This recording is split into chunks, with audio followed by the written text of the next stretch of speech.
Hi, I'm Frankie Halliburton, and thanks for watching once again. Today's your news for Sunday, May 6, 2018. I'll pull up my little script here. Alrighty, so today Arizona Senator John McCain says he does not want Donald Trump at his funeral. McCain is reportedly organizing his funeral, of course, due to that inoperable brain cancer he's suffering from. We all know McCain's an American hero after being a prisoner of war and undergoing torture for years. As for Trump, he said of McCain, he's not a war hero. Trump told a group in Iowa once, he said he's a war hero because he was captured. I like people who weren't captured. Well, I'm sure John McCain would have preferred not to be captured, but having been captured, he functioned as any hero would who was proud to serve his country, or even who served his country, who didn't have bone spurs. Well, McCain also says he's sorry he chose Alaska Governor Sarah Palin to be his running mate in the presidential race that he lost against Barack Obama.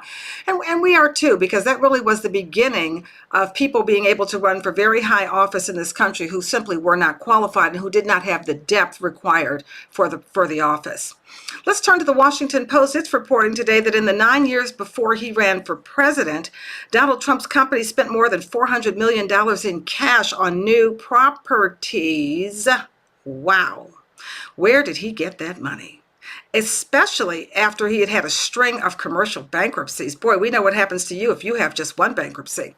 Well, reportedly, Trump started, though, borrowing money in about 2012. He borrowed $125 million from Deutsche Bank to purchase the Doral Golf Club in Florida, another $170 million to purchase the old post office in Washington, D.C. that he turned into the Trump Hotel. And Deutsche Bank, gosh, what a partner. What a partner. Deutsche Bank was hit with about $630 million in penalties over a $10 billion Russian money laundering scheme that involved its Moscow, London, and New York branches. Gosh, nice to be in business with you. From North Korea, North Korea claims President Trump played absolutely no part in its recent decision to open peace talks with longtime enemies. We know that's true.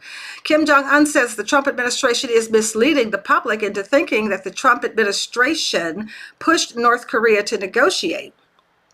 The North Korean later says this is a dangerous attempt by the White House to try and undo what's been done between the North and South Korean leaders. Well, we all know what happened. The South Korean leader led. President Trump walked around, was petty, calling names, being nasty, and being a bully, and with all the missiles aimed at South Korea. The South Korean leader said, wait a minute now, if these missiles go off, we're the ones that are going to get hit. And he took it upon himself to say, I don't think so. I'm a leader. I'm going to lead. And he led his country and went over and talked to Kim Jong-un. And we absolutely feel like we were very happy that he did that because he diffused the situation. He and the North Korean leader, let's be clear. In other political news from San Diego, an anti-Semitic Senate candidate who was kicked out of the California Republican Party convention in San Diego. His name is Patrick Little, and he's praised Adolf Hitler. He's running against Democratic Senator Dianne Feinstein, who is seeking a fifth full term. A recent poll put Little in second place, but don't forget that, behind Feinstein with 18% of the vote. You have to ask yourself, what kind of country is this? That those are the kind of people that we think can actually run anything. And this happens as another neo-Nazi won the GOP nomination Tuesday night for a congressional seat that's in the state of Illinois. His name is Arthur Jones. He's 70, and he says he's the former leader of the American Nazi Party. Guess what, folks? He ran uncontested on the Republican line for the 3rd Congressional District. So why didn't the GOP field a candidate knowing that this kind of person was in the race? I put that on the GOP.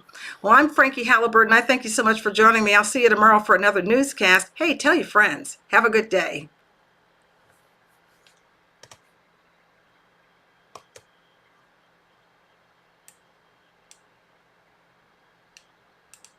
Hey, what happened?